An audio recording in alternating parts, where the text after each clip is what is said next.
বন্দে মাতরম। আজ আমার বাংলাদেশি হিন্দু ভাই বোনদের বড়ই বিপদ। বাংলাদেশের সবাই একসঙ্গে মিলিতভাবে আমার হিন্দু ভাই বোনদের উপর অত্যাচার হচ্ছে। বাংলাদেশ প্রশাসনের নিয়ন্ত্রণে সম্পূর্ণ অত্যাচার সংগঠিত হচ্ছে। তার জলজান্ত প্রমাণ চিন্ময় দাসের জামিন মামলায় যিনি উকিল ছিলেন তার উপরে যে অত্যাচার হয়েছে।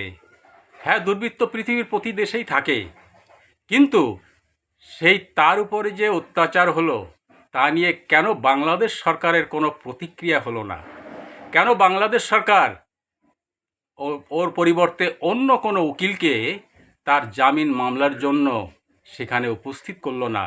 অর্থাৎ এর থেকে প্রমাণ বাংলাদেশে আজ যে হিন্দু ভাই বোনদের উপর অত্যাচার হচ্ছে তার সমস্তটা ওই বাংলাদেশ সরকারের নিয়ন্ত্রণে হচ্ছে। আজ বাংলাদেশের প্রশাসন, বাংলাদেশের সেনাবাহিনী, বাংলাদেশের তথাকথিত সরকার, বাংলাদেশের রাজনৈতিক দল সবাই মিলেমিশে একাকার হয়ে আমার সংখ্যালঘু হিন্দু ভাই বোনদের উপরে আজ নির্মমভাবে অত্যাচার করছে। আমি বলতে চাই, রাষ্ট্রসংঘ ঘুমিয়ে থাকলে চলবে না। কেন আপনারা এখনো পর্যন্ত বিবৃতি দেননি যে বাংলাদেশে সরকার নিয়ন্ত্রিত এই অত্যাচার হিন্দুদের উপরে হচ্ছে?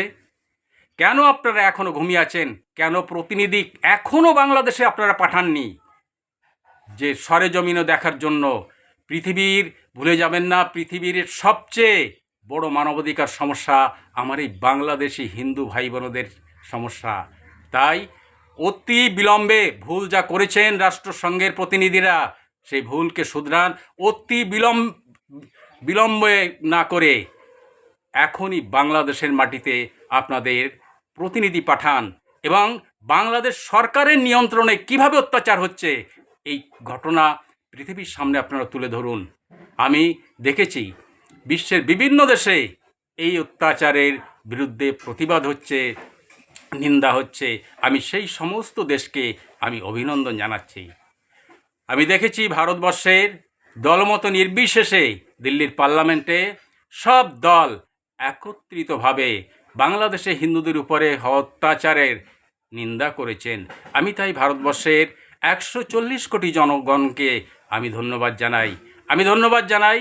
ভারতের সরকার যারা পরিচালনা করছে সেই সমস্ত দলদেরকে, এবং যারা বিরোধী হিসাবে ভারতবর্ষে রয়েছে তারাও যেমনভাবে বাংলাদেশে হিন্দুদের উপর হওয়া অত্যাচারের প্রতিবাদ করছে তাদেরকেও আমি অভিনন্দন জানাই।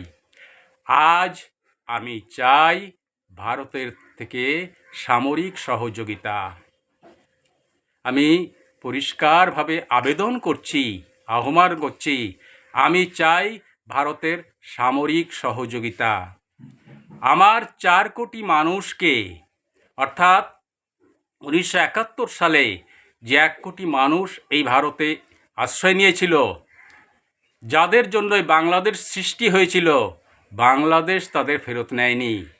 সে 1 কোটি মানুষ এবং 71-এর পরেও যে 3 কোটি মতো মানুষ এই ভারতবর্ষে এসেছে, এই 4 কোটি মানুষ আমার ওই পদ্মার পার পর্যন্ত ফিরিয়ে নিয়ে যাওয়ার জন্য, গলনামারিতে আমাদের জাতীয় পতাকা উত্তোলন করার জন্য আমি চাই ভারতের সামরিক সহযোগিতা। এবং আমি চাই দিল্লির পার্লামেন্টে ঠিক একইভাবে যারা সরকারে দল রয়েছে এবং যারা বিরোধীও রয়েছে, সেখানে পার্লামেন্টে খোলাখুলি আলোচনা হোক এবং কিভাবে আমাকে সামরিকভাবে সহযোগিতা করতে পারেন সেই বিষয়ে দিল্লির পার্লামেন্ট থেকেই সিদ্ধান্ত গ্রহণ করা হোক এবং বিশ্ববাসীকে ভারতবর্ষ জানিয়ে দিক। এবং একই সঙ্গে আমি চাই বিশ্বের অন্যান্য রাষ্ট্র যারা আমার রাষ্ট্র এবং সরকারকে মান্যতা দিয়েছে, যেমন ব্রিটেন, ফ্রান্স, রাশিয়া, চীন, জার্মান, আমেরিকা, অস্ট্রেলিয়া সহ যে দেশ আমার রাষ্ট্র এবং সরকারকে মান্যতা দিয়েছে, আমি সমস্ত দেশের কাছে সামরিক সহযোগিতার আবেদন করছি। এবং একইভাবে আমি চাই বিশ্বের এই সমস্ত রাষ্ট্র তারা নিয়ম মেনে তাদের পার্লামেন্টে বা তাদের দেশের জনগণকে জানিয়ে আমার এই মানবাধিকার সমস্যার সমাধানের জন্য তারা আমাকে সামরিক সহযোগিতা করুক এবং আমার মানুষ ওই পদ্মার পার পর্যন্ত যেন পৌঁছাতে পারে, গলনামারির বুকে যেন স্বাধীন বঙ্গভূমির পতাকা উত্তোলন করতে পারে। এই জন্য আমি ভারত এবং বিশ্বের অন্যান্য রাষ্ট্রের কাছ থেকে আমি সামরিক সহযোগিতা চাই। আমি পশ্চিমবঙ্গের মুখ্যমন্ত্রী মহাশয়কে ধন্যবাদ জানাই, কারণ তিনি বিধানসভায় দাঁড়িয়ে বাংলাদেশের উপরে হিন্দুদের হক অত্যাচারের বিরুদ্ধে তিনি প্রতিবাদ করেছেন। আমি চাই পশ্চিমবঙ্গে সমস্ত দলমত নির্বিশেষে এখানে স্বাধীন বঙ্গভূমির সমর্থনে কিভাবে এখানে কাজ করবেন তা নিয়ে বিধানসভায় এবার সরাসরি আলোচনা হোক। এবং শুধু সরকার দল নয়, যারা বিরোধী আছেন শুধু তারাও নয়, আমি চাই পশ্চিমবঙ্গে একটি সার্বিক ঐক্য গড়ে উঠুক।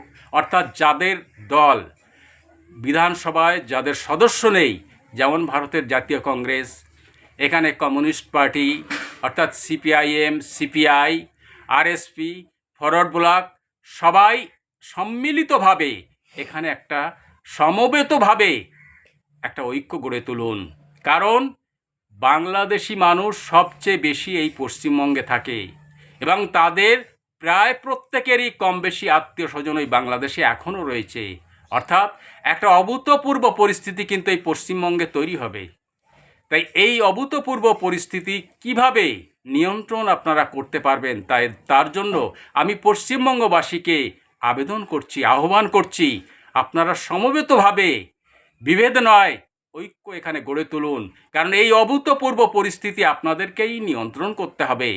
তাই এখানের প্রশাসন যেমন সক্রিয় থাকবেন, তেমনি এখানের রাজনৈতিকতা ভুলে সবাই এক সুরে কথা বলুন এখানে।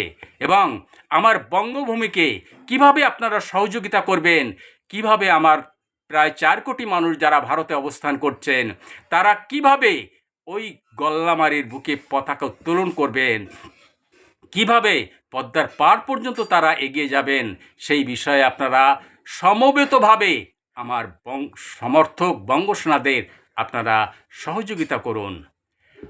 আমি আমার মানুষকে বলে যাই যে আপনারা যেমন প্রস্তুত হন, এবং সেই সঙ্গে সঙ্গে আমি পশ্চিমবঙ্গের রাজ্যপাল মহাশয়কে আমি আবারও বলে যাই, আপনি একটি বৈঠক ডাকুন পশ্চিমবঙ্গের স্বরাষ্ট্র সচিব এবং আমাকে নিয়ে। কারণ আমার নিরাপত্তা, আমার আশ্রয় এবং আমার অর্থনৈতিক সহযোগিতার যে বিষয়, এই বিষয়ে খোলাখুলি আলোচনা হওয়ার এখন একান্ত প্রয়োজন। এই জন্য আপনি একটা বৈঠক ডাকুন। পরিশেষে আমার মানুষদের বলে যাই যে তোমরা এবার জেগে ওঠো। তোমাদের স্বাধীনতার সূর্য ওই পূর্ব দিগন্তে উদিত হওয়ার অপেক্ষায়। যে মাটিতে তোমরা জন্ম নিয়েছিলে, যে মাটিতে তোমরা বিশ্বে প্রথম সূর্যের আলো দেখেছিলে, এই বাতাসের স্পর্শ তোমরা পেয়েছিলে, যে মাটিতে তোমাদের ওই শৈশব কেটেছে, খেলা করেছ, যে নদীর পাড়ে, সেই মাটি আজ, সেই মাছ শৃঙ্খলিত। তাই তোমাদেরই মুক্ত করতে হবে সেই মাটিকে। তাই যতক্ষণ পর্যন্ত ওই খুলনা, যশোর, বরিশাল, ফরিদপুর, পটুয়াখালী, কুষ্টিয়ার মাটি নিয়ে স্বাধীনতা তোমরা অর্জন করতে না পারছো, তোমাদের ততদিন এই সংগ্রাম তোমাদের চলবে। আমরা দুজন, আমাদের জাতির পিতা শ্রী নিত্যানন্দ ব্রহ্মচারী এবং আমি সর্বক্ষণ তোমাদের সম্মুখে দাঁড়িয়ে আমরা থাকব এবং তোমাদের কদমে কদমে এগিয়ে যেতে হবে। যতক্ষণ বিশ্বের বুকে তোমরা স্বাধীন রাষ্ট্র প্রতিষ্ঠা করতে না পারছো, যতদিন তোমাদের পতাকা ওই রাষ্ট্রসংঘের বুকে তোমরা স্থাপন করতে না পারছো, ততক্ষণ পর্যন্ত তোমাদের এই আন্দোলন চলবে। জয় বঙ্গ।